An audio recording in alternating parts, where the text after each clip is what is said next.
Mbote na bino, sali, jambo eno, mbote ya beno, losako na bino, moyo wenu. Nazaka fier pour nakoloba bongo, parce que je suis congolais. Et étant congolais, ba langue na biso nationale, eza awa. Toluka kango te. Nazala na bandeko na ngai ya Swahili, naza tokoloba na bango elongo.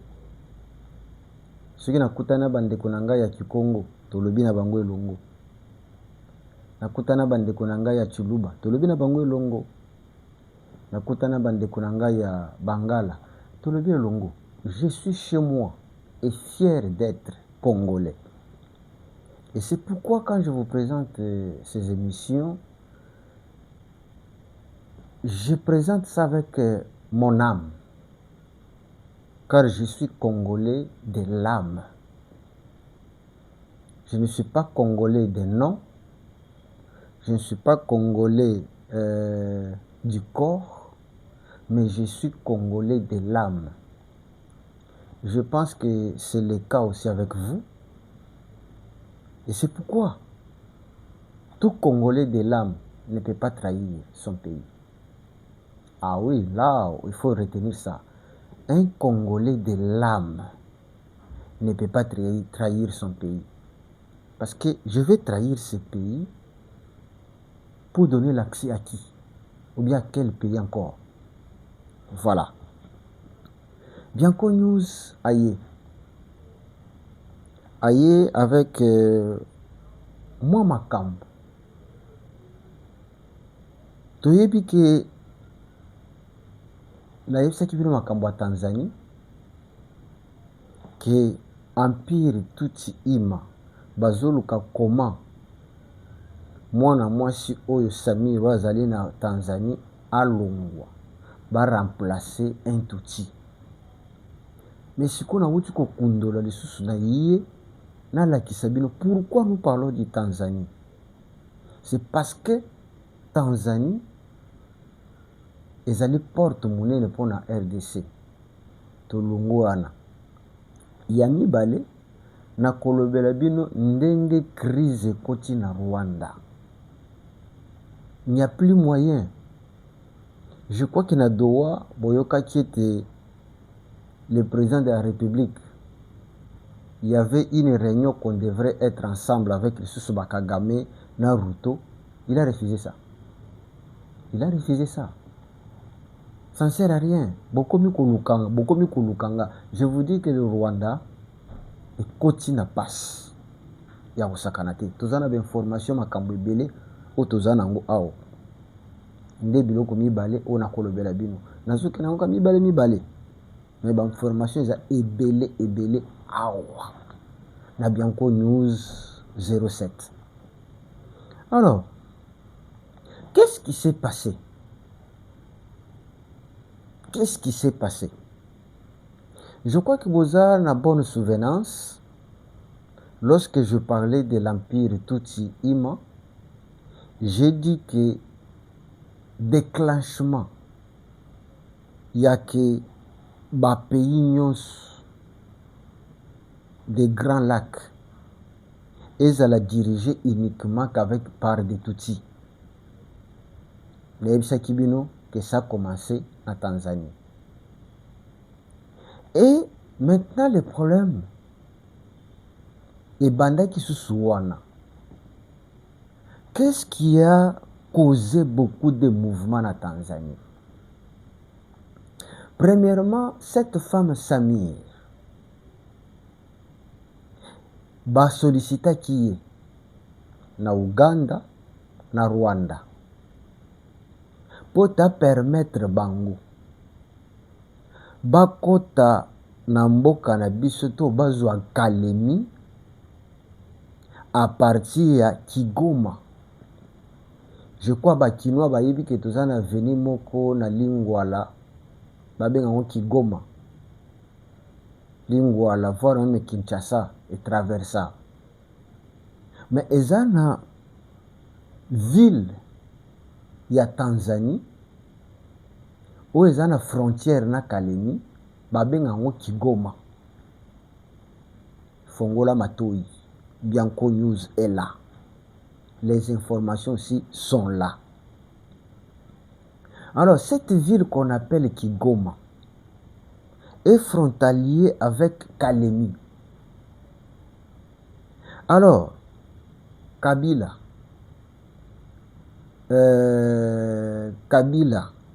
et son maître, Kagame, et son vieux papa, qui s'appelle Museveni, ils ont sollicité cette femme. Cette femme n'est pas Tutsi. Cette femme azali Bantou. Kenon aidez-nous à partir de Kigoma, Tokotisa, ba rebelle, bazwa Kalemi. Parce que Bobo Sanate, après avoir kozwa Sud Kivu, kozwa Nord Kivu, balobaki ete bazokende baleka Ituri, baleki Ituri bakoti Kisangani, Kalemi tout comme ça. Donc batrasaki nzela na bango ndenge bakolekanela. Siko tango bakei pa cette femme Samir pote apesa bango passage à partir de Tanzanie. Pote bataki à partir wana bakota à partir de Tanzanie na Kigoma bakota Kalemi. Cette femme a dit non. Que non, cette femme avec Félix Bazabouy. Parce que cette femme azali lotikite. Azali Bantou, lokola biso. Azatutite. Maintenant, l'histoire qu'ils avaient fait na Nairobi, ils avaient créé un opposant qui s'appelle Ruto, oyo azakuna lelo comme président. Na Tanzanie, tango bamoni que non, cette femme a refusé. Cette femme a refusé à concéder bango l'accès na Kalemi à partir de Kigoma. Ils ont créé aussi bazaka na politique moko. Ba utilisaka politique na bango kaka moko wana. Ils ont créé un opposant qui s'appelle Tundu Lissu na Tanzanie. Je crois que Tanzanie bayebi to bato baza na frontière na Tanzanie bayebi. Tundu Lissu, c'est un opposant à cette femme présidente na Tanzanie.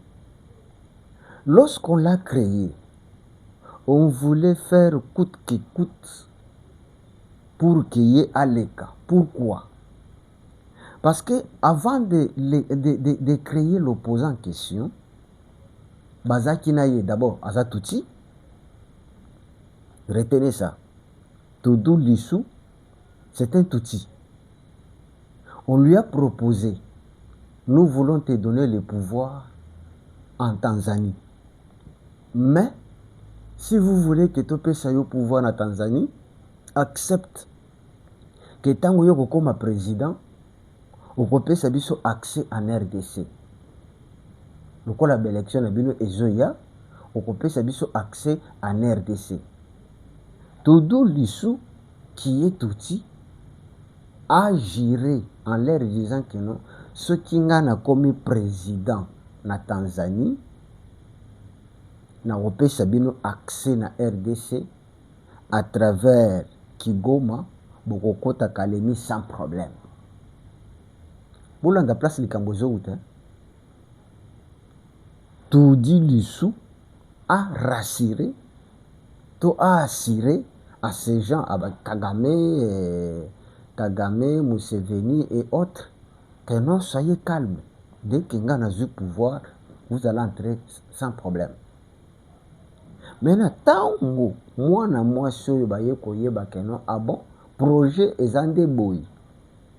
C'est pourquoi nous avons keno Tundu Lissu ne s'est même pas présenté mwana mwasi wana kangi ba opposant wana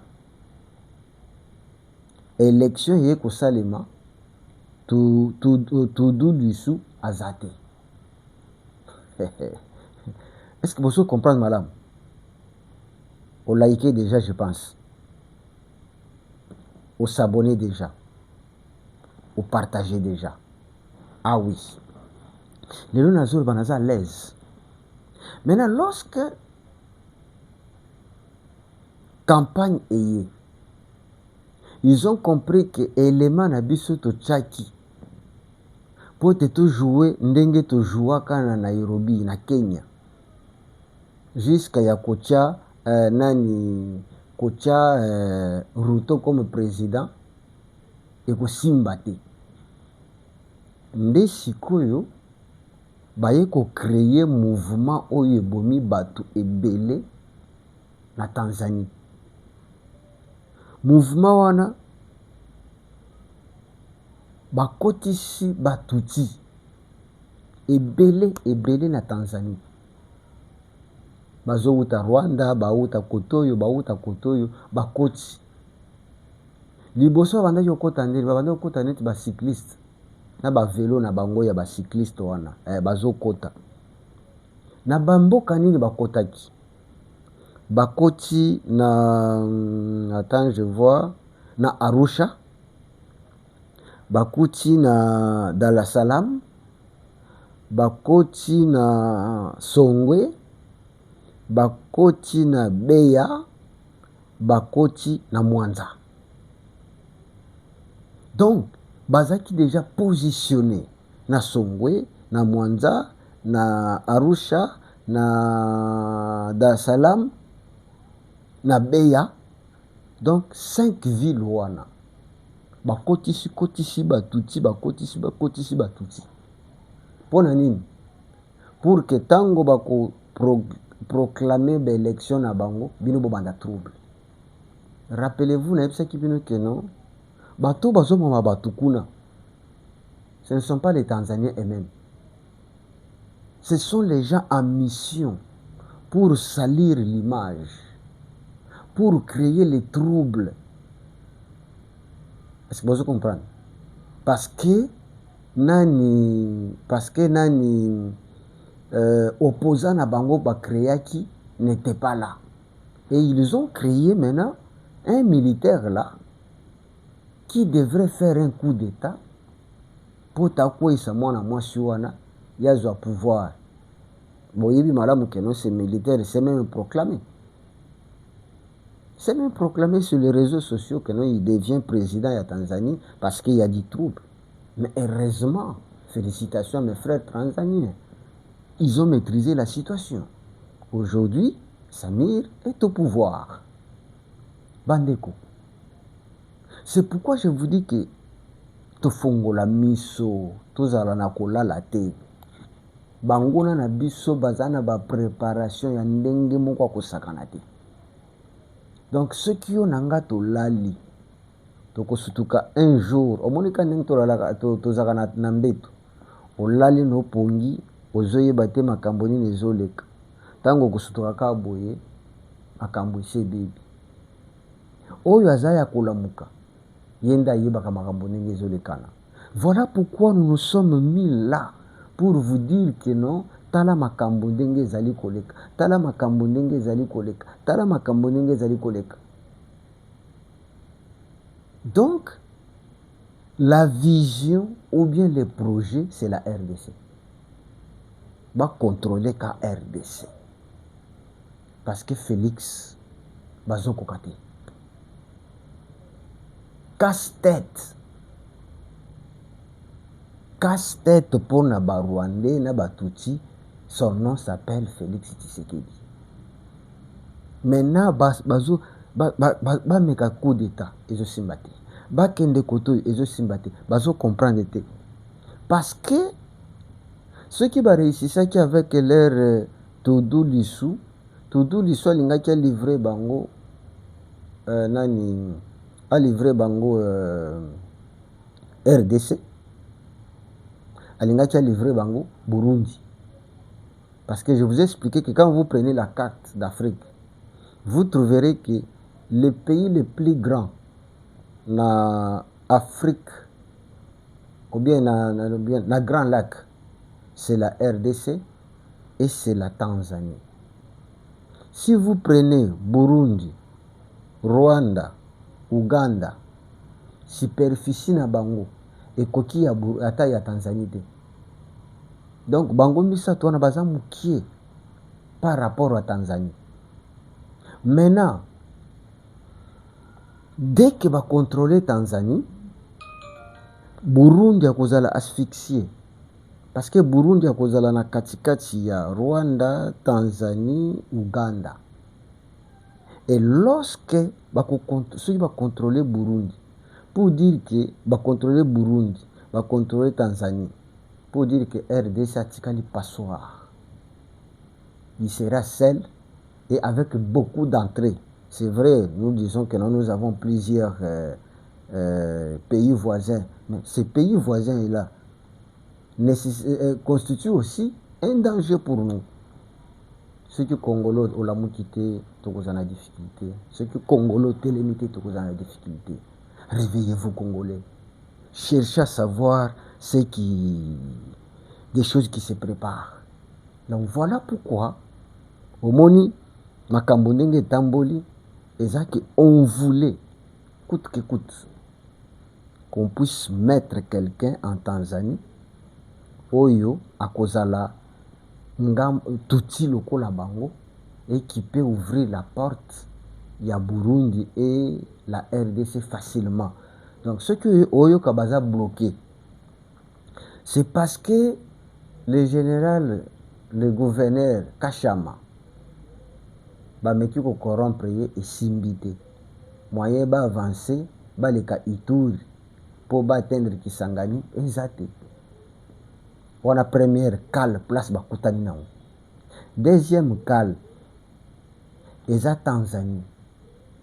Moyen ba contrôler Tanzanie pour te bazwa accès na Kalemi tout consort par-ci par-là ezate. Pourquoi? Parce que Kalemi n'a pas voulu laisser le passage ou bien laisser leur pays être comme étant une porte ouverte pour la RDC. Vous comprenez ce que je peux comprendre. Maintenant, liker. Maintenant, tu peux même m'acclamer. Hein? Maintenant, tu peux faire beaucoup de choses pour dire que non. Tout ce que nous recevons, parce que l'objectif, c'est le réveil d'un grand Congo. Et le Congo, azana maboko ya mutu malamu. Beaucoup de gens disent que non, le Congo pas si beau. Non. Pas ce zomonana. Les difficultés, les pas si enfantement. Parce que ce que Congo a longi, bitumba oyo, Congo est comme Sukoyo, un pays libre, ndenge to yebela kiango. Alors, to lekiwana, to yebisi bino makambango ndenge ezaleli, sikoyo tokei pona koyebisa bino ndenge makambo ezotambola na Rwanda. Auparavant, le Rwanda était considéré comme étant un pays économiquement fort, un pays makambu sezotambola. Mais là, on a dit ceux qui baza batwa passe. Bazolela mais eza kolela moko oyo ozomona ke non mutu anyokwama alinyokolakisa te. Omoni konyokoma mibali akenda nyokwami mais soki azongi bomona kaka papa aza bien mauti komona ndenge Kagame aza. Il est devenu malheureux. Je vais vous dire, beaucoup de gens n'ont pas compris la puissance. Il y a des sanctions au Rwanda Zouaki. Je vais vous citer quelques-uns. Je vais vous citer quelques sanctions qui ont fait qu'aujourd'hui, Kagame soit à genoux. Qui ont fait que le Rwanda ne puissent pas respirer. Baza essoufflé, baza na passe. Pema moukoussé.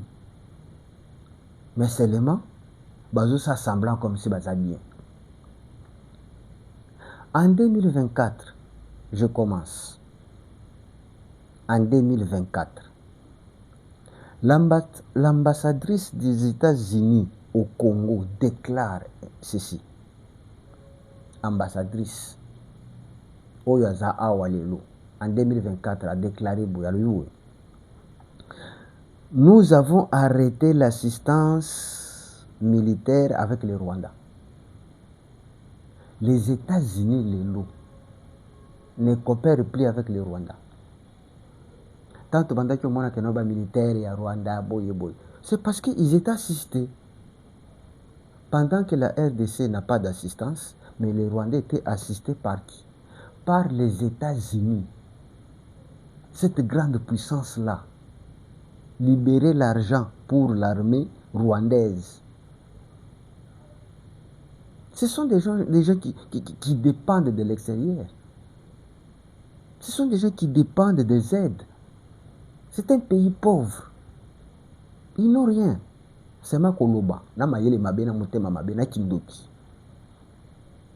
Les États-Unis ont suspendu ou bien arrêté l'assistance militaire avec le Rwanda.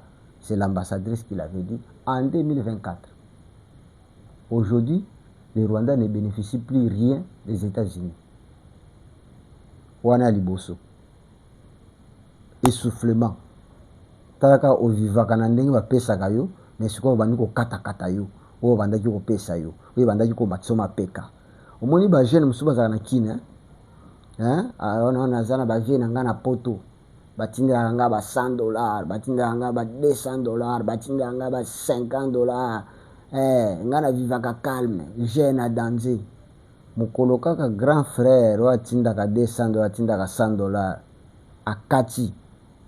Bakomaka bameli basupu na tolo parce que $100 eyaka su te, $50 eyaka su te, mwa elamba bapesaka epota asapa abima lokwa motu eyaka su te. C'est ce qui fait qu'aujourd'hui même Rwanda ne peut plus parce que l'aide des États-Unis à l'arrêt. Wana liboso Yami Balé.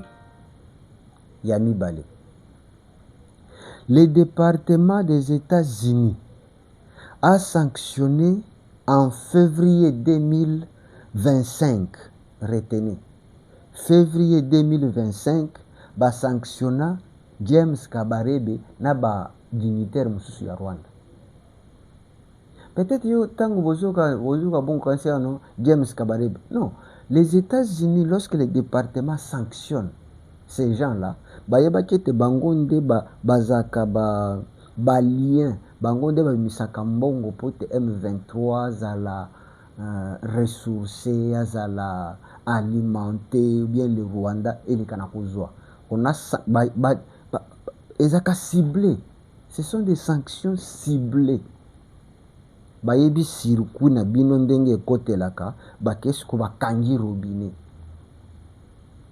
Omoni ndenge bato ya régie des eaux basala biso. So bayi bakatela bino mai, bayi kaka libanda, batimoli, bakomika wana bakati. Bino botika na lupango zéro. Kokauka ba pompe kauki. C'est comme ça lorsque les départements américains sanctionnent. Eza lokola régie des eaux akateli mai na balabala. SNEL akateli bino singa na poto. Pour dire que pote ezonga, il faut SNEL yemoko. Pote ma ezonga suna na parcelle, il faut régie des eaux yemoko. C'est ce qu'on a fait au Rwanda. Batika libongo. Wana en février 2025, wana sanction ya mibale. Ya misato. Donc nyonso wana ezo diminuer revenu na bango. Ya misato. Toujours en février 2025, Royaume-Uni a suspendu l'aide financière au Rwanda. Rappelez-vous Royaume-Uni abandaki kutu kopesa Rwanda mbongo batonga kutu na bakan pour que bato bakobengana sans papier oyo ya Royaume-Uni baya kofanda na Rwanda. Rappelez-vous, elobama na baradio, elobama partout que no babando refouler bato vers le Rwanda. En février, après les États-Unis, c'était le Royaume-Uni, Moutoua Kanga. Rappelez-vous, Kagame abandaki koloba en anglais, sanction. Place Miami se bandaki otangela ngwana. Akomaki biloba, okende boye ba sanctionner, okende boye ba sanctionner. Oui, lelo azoyoka ngo. Liboso akwakulaki alobi mais lelo azo senti pendant que les sanctions là ils ont joué. Vous comprendre hein? Wana ya misato. Donc Royaume-Uni a bloqué mbongo eyaka so na Rwanda te, eyaka pe souté.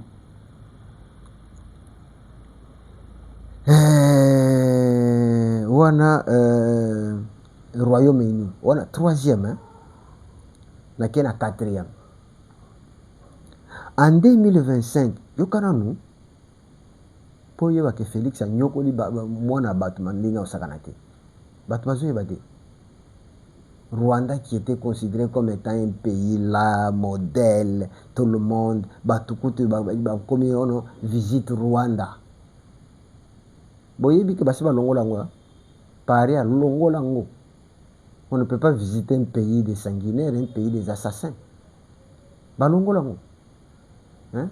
Ezaki donc neti eloko moko boye ya kitoko fort. En 2025, la Belgique sanctionne financièrement l'aide au développement du Rwanda. La Belgique sanctionne l'aide financière au développement du Rwanda.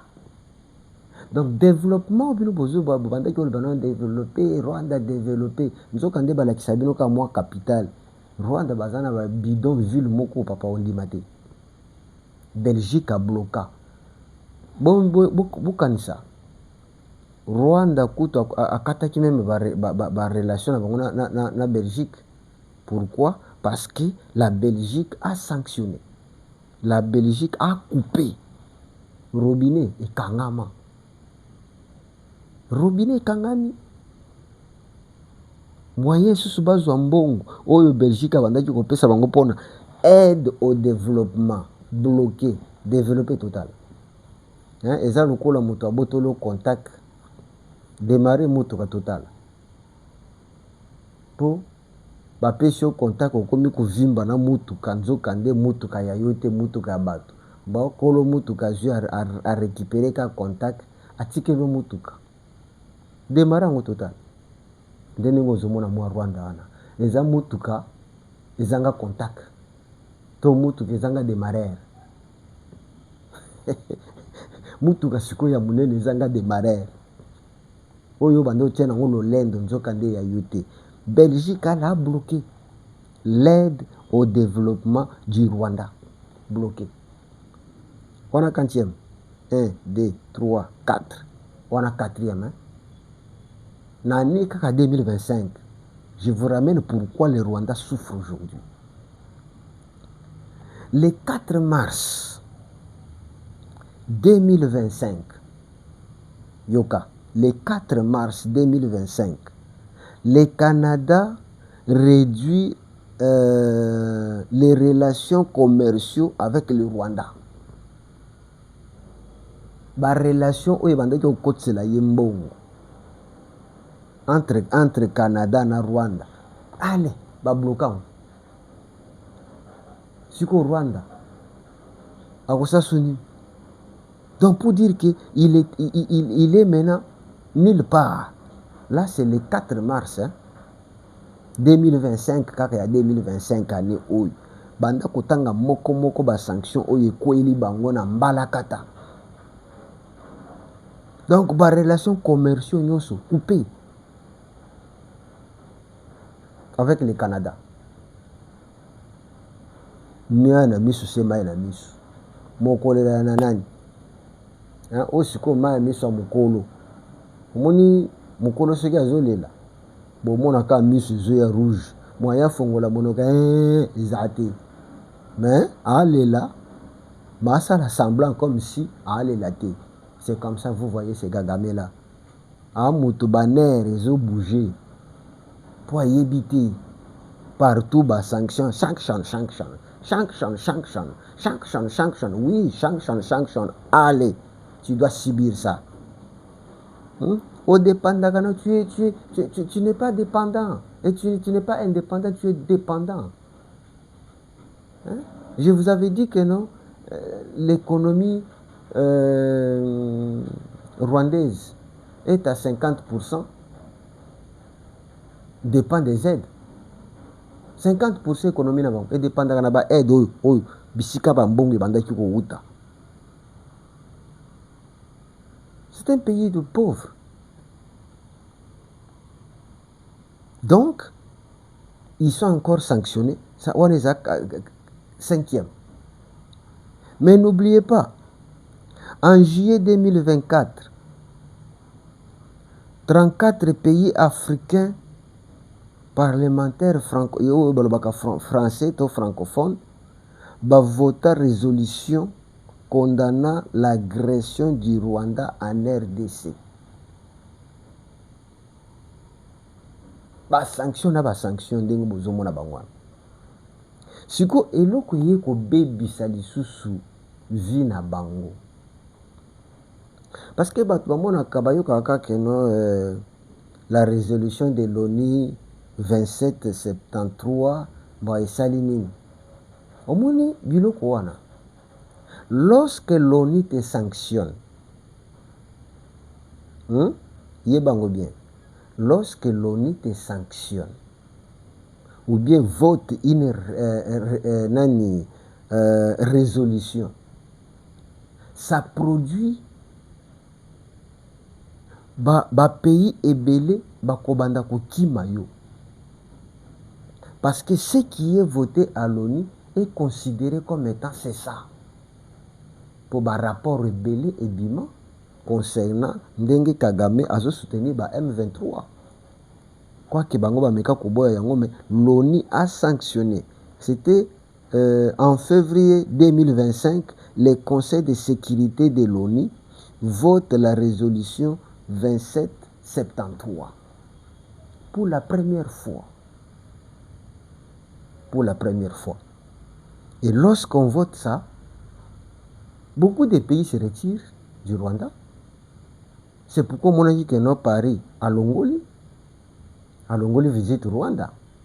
Oui, visite Rwanda. Et banda ki okotsa mbongo kosakana te na Rwanda. Il faut boye bango. Bato ebele banda ki kosepela bakende ko visiter Rwanda et visite Rwanda na banda okotsa mbongo ebele na Rwanda. Parce que bato bakoya kola na ba hotel na bango. Bato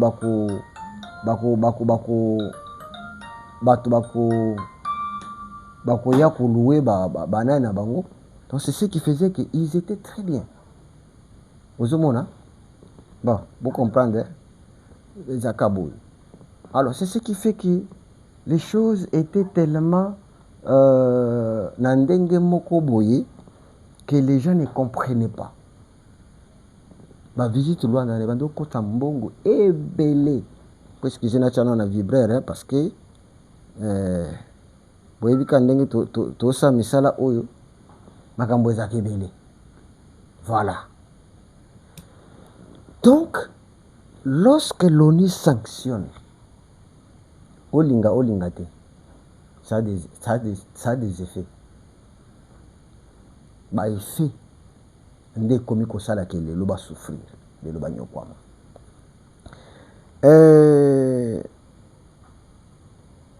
Yasuka.